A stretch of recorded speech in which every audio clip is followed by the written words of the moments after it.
Adilabad BJP నాయకులు కంది శ్రీనివాస్ రెడ్డి ప్రజల చెంతకు పయనమయ్యారు. బేలు మండలం అవాల్పూర్లో జరిగిన భవ్య జ్ఞానేశ్వరి బాజీరావు బాబా సప్తాహ వేడుకలకు హాజరయ్యారు. గ్రామస్తులు బాజీరావు బాబా భక్తులను ఆప్యాయంగా పలకరించారు.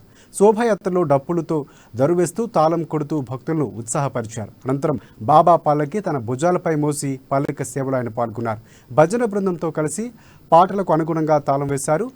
ఆత్మస్తుతి పరనింద రెండూ మంచివి కావని బాబా ఉపదేశించారని కంది శ్రీనివాస్ రెడ్డి అన్నారు. ఒక్క ఆదిలాబాద్ జిల్లాలోనే కాకుండా ఇక్కడి కంటే ఎక్కువగా మహారాష్ట్రలో బాబాకు భక్తులు ఉన్నారని అన్నారు.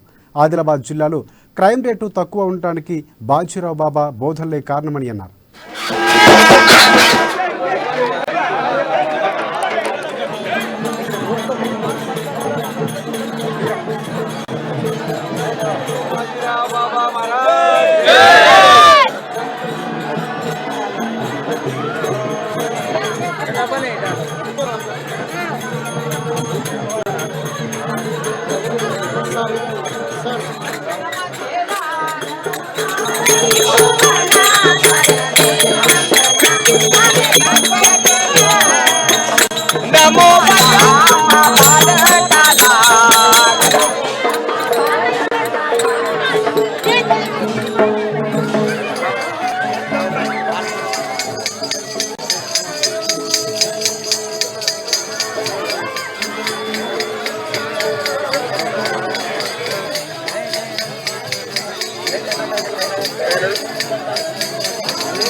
ఎప్పుడు పరనింద చేస్తాం. ఆత్మస్తుతి అంటే మనం గొప్పోళ్ళం, ఎదుటోళ్ళందరూ వేస్ట్ అని అంటాం.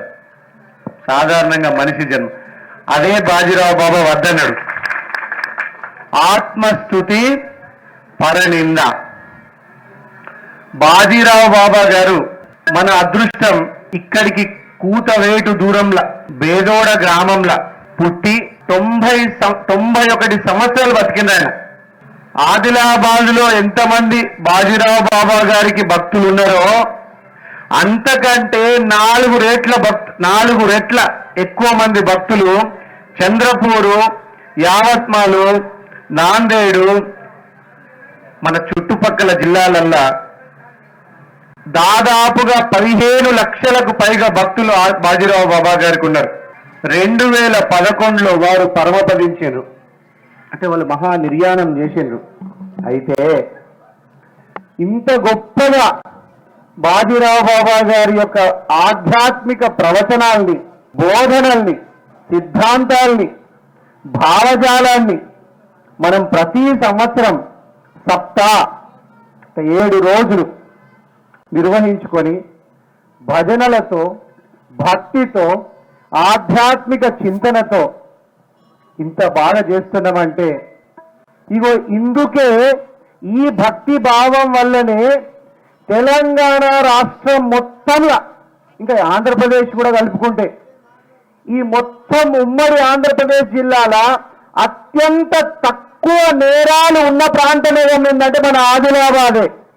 భవిష్యత్తులో మనం ఆదిలాబాద్ని ఆధ్యాత్మిక కేంద్రంగా చేసుకోవాల్సినటువంటి అవసరం ఉన్నది. ఆధ్యాత్మిక కేంద్రంగా ఒక పండుగ వాతావరణం.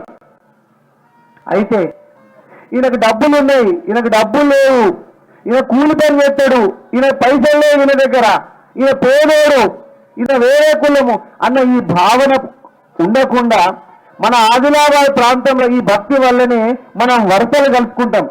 కాకా, పక్క కులం కూడా కాకా, మామ, అవ్వ, తాత, అన్న అక్క చెల్లెమ్మ అని వరసలు కలుపుకుంటాం. ఇది ఎక్కడి నుంచి వచ్చింది? మన ఆధ్యాత్మిక చింతన వల్లనే వచ్చింది. ఎప్పుడు పరడింద చేస్తాం. ఆత్మస్థుతి అంటే మనం గొప్పోళ్ళం, ఎదుటోళ్ళందరూ వేస్ట్ అని అంటాం. సాధారణంగా మనిషి జన్మ.